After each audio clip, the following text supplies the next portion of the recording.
While Columbia rental prices are steep, they're relatively similar to other college towns such as Fayetteville, Iowa City, and Lawrence. Earlier, we found out home prices are rising at a significantly higher rate than income in Columbia. And while that might generate concerns about affordability, Joseph Haslag, an economics professor at the University of Missouri, says this data hides the bigger picture.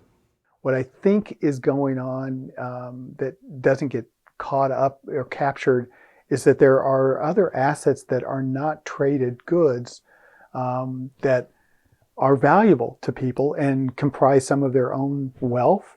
And so when I'm talking about housing affordability, there's so many things that are going on. Things like stock values increasing to their highest levels in years on both the NASDAQ and the New York Stock Exchange. But if I had an asset where, if I had $10,000 worth of stock, and that stock went up 20% one year and then 20% another, I've got nearly, somewhere between $14,000 and $15,000 in wealth now. So that extra $5,000 could be converted into a down payment on a new home.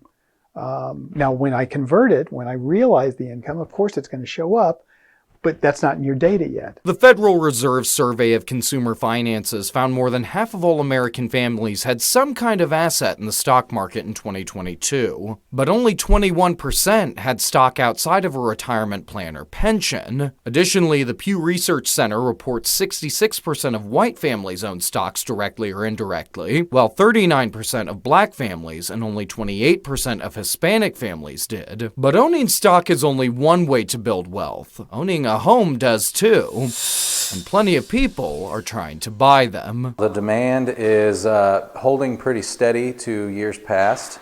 I would say, if anything, it's increased a little bit on higher end mid-grade homes. Austin Hall owns Heartland Homes and is the president of the Home Builders Association of Columbia. He says it's not just buyers, but also builders who shoulder the burden of higher prices.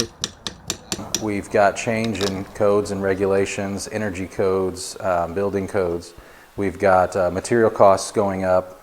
We've got a shortage of employees.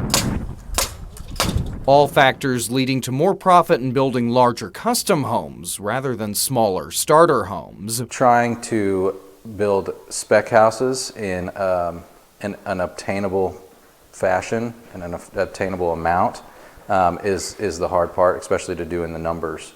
Not knowing if you're going to have a buyer for a spec house is definitely a risk for everybody involved. Pricing here in Columbia is exponentially more than it used to be, so that's been tough for some first-time home buyers. Amber Klempke is a realtor in Columbia. She says most of her clients upgrading in the city already have property and are using their old homes to buy their new ones. Most people that are buying those, more expensive high-end homes, they've already got a home and they're using that equity from their home because they have so much equity from all of the price increases over the last few years that they're able to sink that into their next home.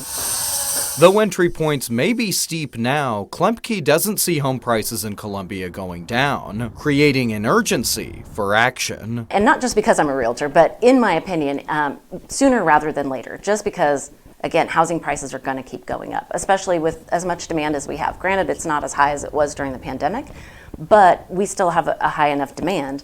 And so now is a good time to buy a house, especially like before it gets a lot warmer. The warmer it gets, the more people are coming out to buy houses and the more competition you face. So we always advise people, if you feel like buying a home right now, it's the right time to buy a house because it's not getting any cheaper. But what does the future look like for Columbia's growth and housing demand? And what can people do who can't afford it? A closer look continues after this.